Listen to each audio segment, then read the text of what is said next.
تفرقہ ختم کرنے کے لیے جس طرح رسول اللہ صلی اللہ علیہ وآلہ وسلم نے اپنے عہد میں، اپنے زمانے میں جن لوگوں کے اندر مبعوث ہوئے تھے ان میں تفرقہ ہی دیکھا، ان میں اتحاد نہیں تھا۔ جہاں حضور کا جنم ہوا، ولادت مبارک ہوئی مکہ میں، وہاں بھی تفرقہ تھا، اور جہاں ہجرت کر کے تشریف لائے وہاں بھی تفرقہ تھا، اور حضور نے اس تفرقے کو اخوت میں تبدیل کیا۔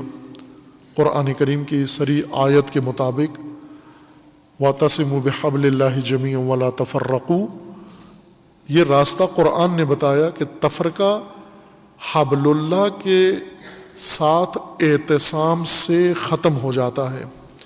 پھر اس وہ ماجرا بھی قرآن کریم نے ذکر فرمایا اسی آیت کے بعد کہ یاد کرو تم جب تم دشمن تھے آپس میں، فَاذْكُرُوا إِذْ كُنْتُمْ أَعْدَاءً فَأَلَّفَ بَيْنَ قُلُوبِكُمْ فَأَصْبَحْتُمْ بِنِعْمَتِهِ إِخْوَانًا، یاد کرو کتنا تفرقہ تھا تمہارے اندر، کتنی دشمنی تھی تمہارے اندر اہل یثرب میں، مدینہ والوں میں، اور پھر اللہ تعالیٰ نے اپنی نعمت کے ذریعے سے تمہیں بھائی بنا لیا۔ فَأَصْبَحْتُمْ بِنِعْمَتِهِ، اللہ کی نعمت نے تمہیں بھائی بنا دیا۔ وہ نعمت اللہ کی رسول اللہ صلی اللہ علیہ وآلہ وسلم کی ذات گرامی ہے۔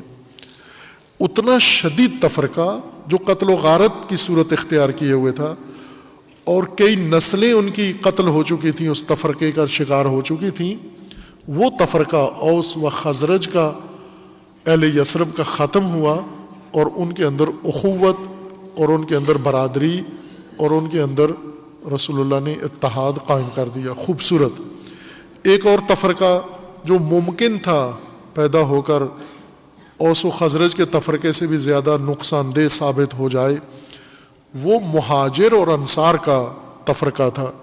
رسول اللہ نے انہیں بھی آپس میں بھائی بنایا اور ان کے اندر بھی اخوت قائم کی۔ اس اخوت نے عظیم اسلامی سلطنت کی بنیاد رکھی۔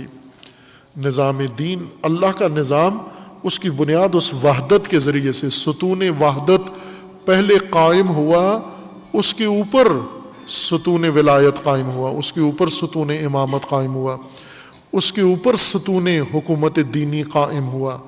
پہلا رکن جو رسول اللہ نے قائم کیا وہ وحدت و اتحاد تھا، اور تفرقہ کا خاتمہ کیا۔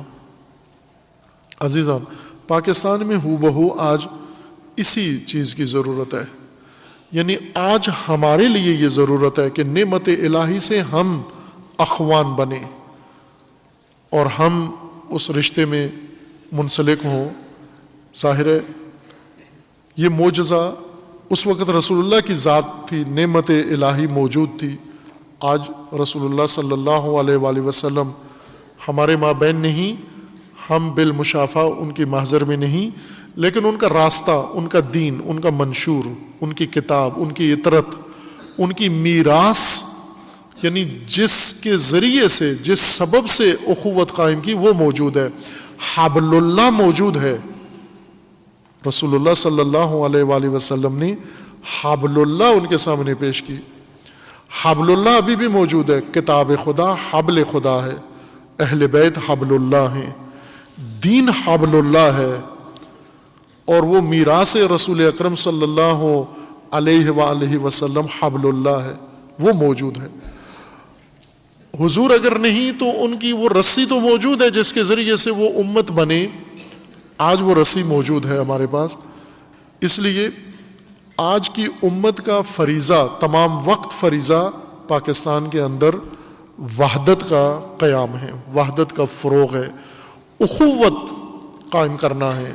تمام توانائیاں، علماء، زعماء، اہل قلم، اہل سخن اور جوانان، خواتین، سب طبقات اپنی تمام توانائیاں سمیٹ کر بروئے کار لا کر اس حبل اللہ سے تمسک کریں اور ایک اخوت کا منظر اس ملک کے اندر قائم کریں اور تکرار کریں۔ یثرب کا نمونہ دنیا دیکھے دوبارہ آج کہ امت رسول 1400 سال بعد وہ کچھ کر سکتی ہے جو اس وقت معجزہ یثرب میں رونما ہوا تھا کہ متفرق طاقتیں آپس میں متحد ہوئیں۔